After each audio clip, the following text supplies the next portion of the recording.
Bismillahirrahmanirrahim. Assalamualaikum warahmatullahi wabarakatuh. Waalaikumsalam warahmatullahi wabarakatuh. Bersama kita pagi hari ini Ustadz Alfian, Baik, siap. Ketua MUI Kabupaten Seram bagian Timur. Sublantikan tuh jadi susah. Sudah, ya. Iya, jadi memang di tahun lalu kita sempat bikin ngobrol-ngobrol cerita-cerita tentang ini, khususnya di bulan Ramadan. Ramadan, ya. Ini sebenarnya sudah agak terlambat sih, tapi insya Allah tidak ada kata terlambat untuk mengkaji ilmu. Iya, betul. Gitu. Jadi kalau ilmu kan nggak ada habis-habisnya tuh. Betul. Apalagi masuk di pertengahan bulan Ramadan ini, tentunya bukan semakin menurun kualitas ibadahnya, tapi harus semakin meningkat. Nah, jadi anggap saja ini dalam rangka meningkatkan ibadah di bulan suci Ramadan dengan mengkaji ilmu. Ustadz, kita ini sudah masuk kalau dalam hadis dibagi 3 fase. Kita sudah masuk fase kedua. Fase kedua, fase pengampunan. Ya. Nah, kira-kira apa yang harus ketong maksimalkan di pertengahan bulan Ramadan ini?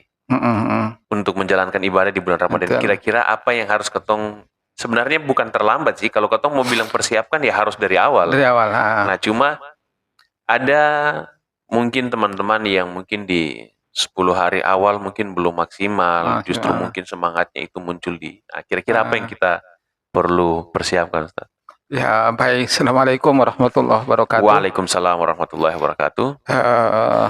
Pendengar yang budiman, barangkali perlu saya ingatkan bahwa, dan ini fenomena yang biasa kita ketemu, bahwa yang tadinya itu start awalnya itu kencang, iya, betul, tengah-tengahnya kendor, terakhir terakhirnya yang aslinya kalau itu yang memang sibuk siapkan makanan, baju lebaran selesai. Jadi ini yang fenomena yang biasa kita dapati hampir di setiap majlis ataupun sanggar ataupun tempat-tempat ibadah itu nanti 10 hari kedua, ketiga itu sudah semakin hari semakin melemah begitu. Makanya kemarin kita dari MUI, itu melalui grup sudah saya sampaikan bahwa kita harus tarawih keliling di 10 hari kedua. Karena itu harus diingatkan kembali kita untuk beribadah. Dan kemarin kita baru start dari Masjid Jami. Kemarin di Masjid Jami. Kemarin di Masjid Jami. Jadi kita ambil di fase-fase kedua. Jadi begini, sebenarnya kalau hadis yang biasa populer ya, yang biasa kita dengar itu kan, kalau 10 hari pertama rahmat, 10 hari kedua maghfirah, 10 hari ketiga itqu minan nar. Ini kalau lihat dari pertimbangan hadis itu, hadis ini memang hadis dhaif sih. Iya, betul. Cuma kan ada ulama yang mengatakan li fadil amal, untuk keutamaan amal saja. Jadi memberikan orang itu semangat bahwa ternyata di 10 hari kedua itu ada pengampunan yang besar di situ. Jadi kalau sederhananya gini, kalau pengampunan itu kan berarti kita itu lebih banyak berdoa di situ. Nah, sekarang kalau kita tidak berdoa, apa yang mau diampuni? Betul. Jadi doa itu kan bagian daripada ekspresi orang. Itu bisa mengakui apa yang sudah dia lakukan, yang sudah mau dia benahi. Ya disitulah nanti dia minta. Makanya kalau di bulan Ramadan itu kan disebut dengan syahrud doa. Bulannya berdoa. Itu diperbanyak doanya. Nah, jadi selesai sholat maghrib atau salah satu sholat misalnya, sholat maghrib atau sholat duhur, itu jangan dia duduk di serambi masjid ngomong-ngomong politik, udah apa itu. Jadi lebih baik. Jadi saat bulan Ramadan itu berhenti kegiatan yang sia-sia lah ya. Makanya ada dalam hadis Rasulullah itu bahwa idza asbaha ahadukum yauman shaiman falyajhal, maka dia itu tidak melakukan hal-hal yang sia-sia. Itu. Nah, wala yarfus, berkata kotor. Nah, sekarang kalau misalnya dia ada di serambi Mekah, dia ngobrol tentang yang dulu-dulu, apa aja yang itu harus dihentikan. Bulan puasa itu, karena memang yang kita tunggu ini adalah maghfirah. Lebih banyak berdoanya begitu. Padahal sebenarnya kalau Ini menurut beta Ustaz, Ya. kalau namanya orang berdoa itu ada proses mengevaluasi Betul, diri. ya, betul. Jadi kita tahu kita kekurangannya di mana. Kita mengevaluasi apa yang kita butuhkan. Ya, gitu. gitu. Kita mengevaluasi nikmat apa yang sudah diberikan. Ya. Walaupun nikmat itu tidak bisa dihitung, tapi minimal kita punya gambaran lah. Kita rasa-rasakan lah begitu. Dan kita tahu apa yang kita butuhkan.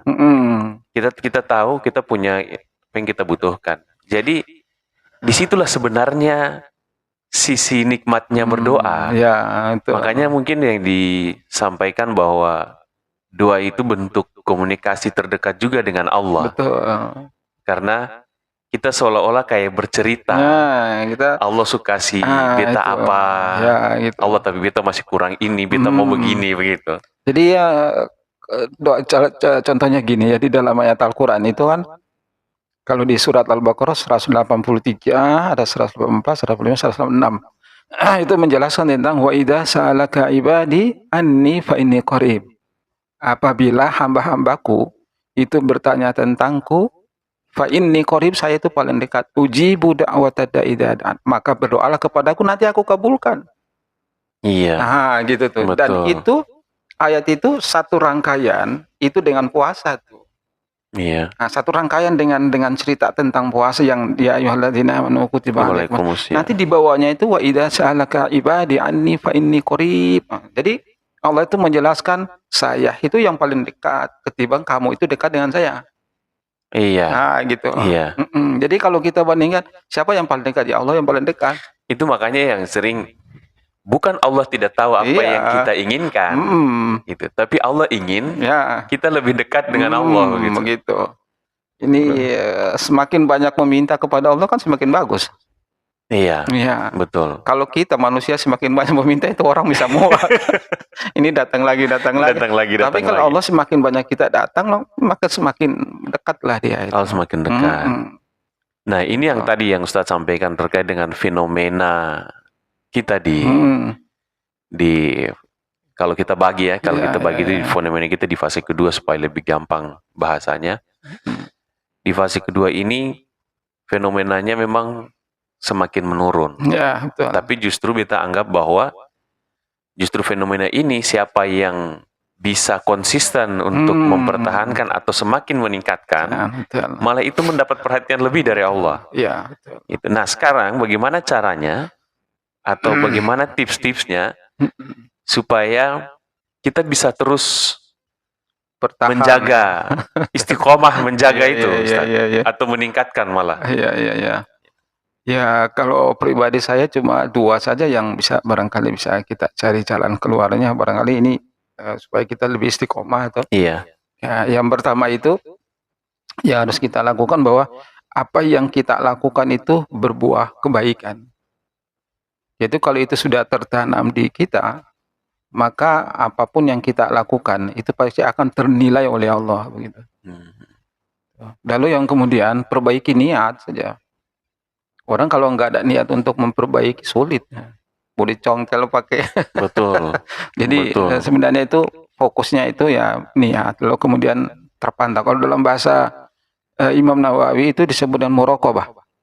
Iya. Ya, muraqabah itu merasa terpantau dia punya seluruh amal kebaikan.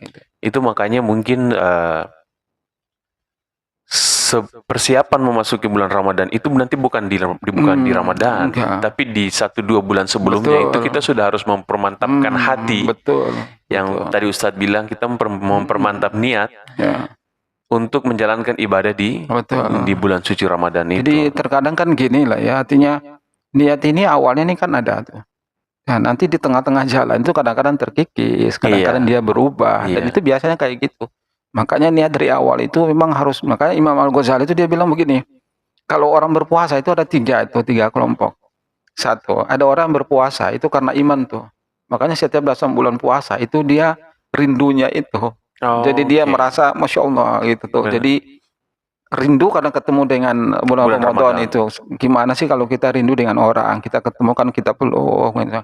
kadang-kadang sampai nangis gitu. Iya, betul. Saking rindunya itu. Saking rindunya. Nah, kalau orang yang satu lagi biasa-biasa saja.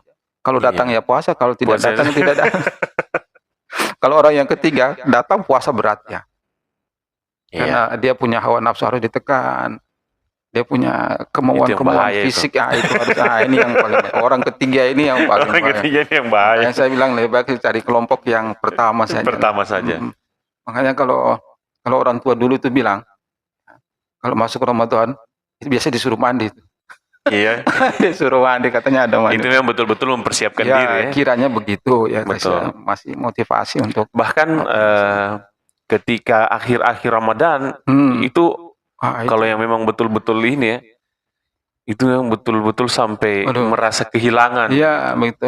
Kan 10 terakhir itu yang istimewa itu kan ada pada Lailatul Qadar. Iya, kalau di 10 hari kedua itu kan ada 17 Ramadan. Ada nuzulul Quran. Iya. Kendati pun itu ada perbedaan tapi ya 17 Ramadan itu nuzulul Quran. Nuzulul Quran. Dihadiahkan itu. Nanti 10 hari terakhir dihadiahkan itu. Lailatul Qadar. Lailatul Qadar. Jadi sebenarnya semakin ke akhir Ramadan itu semakin istimewa sebenarnya. Jadi orang itu sudah saya bilang tadi, startnya itu terlalu kencang awal, terakhir capek sendiri. Gitu. Artinya semangat awal itu tuh. Semangat sampai akhir. Iya, harusnya kan yang ketong hidungnya kan harus sampai dengan akhir juga tetap semangat. Iya. Jadi makanya jangan terlalu fokus. Jadi Rasulullah kalau malam-malam terakhir itu kan semua keluarga itu kan diajak. Diajak datang ke masjid. Nah itu berarti pekerjaan di rumah itu harus lebih sedikit. Kalau kita 10 hari terakhir semakin rumah lebih banyak. Itu dia. Justru pekerjaan di rumah ini yang bukan mengurangi sih, menjadi godaan untuk jadi godaan orang berpuasa. Orang berpuasa. Oke, Ustaz. Jadi memang luar biasa di akhir ini juga terlihat mungkin di beberapa masjid-masjid juga setiap ini juga fenomena. Tapi insya Allah kita berupaya untuk terus mengajak seluruh umat untuk tetap istiqomah menjalankan seluruh ibadah di bulan suci Ramadan ini dengan keistimewaannya. Oke Ustadz, insya Allah obrolan singkat ini bermanfaat dan ini juga bisa menjadi nilai ibadah sebenarnya. Kita saling mengajak antara satu dengan yang lain untuk hal-hal kebaikan. Terima kasih Ustadz. Assalamualaikum warahmatullahi wabarakatuh. Waalaikumsalam warahmatullahi wabarakatuh.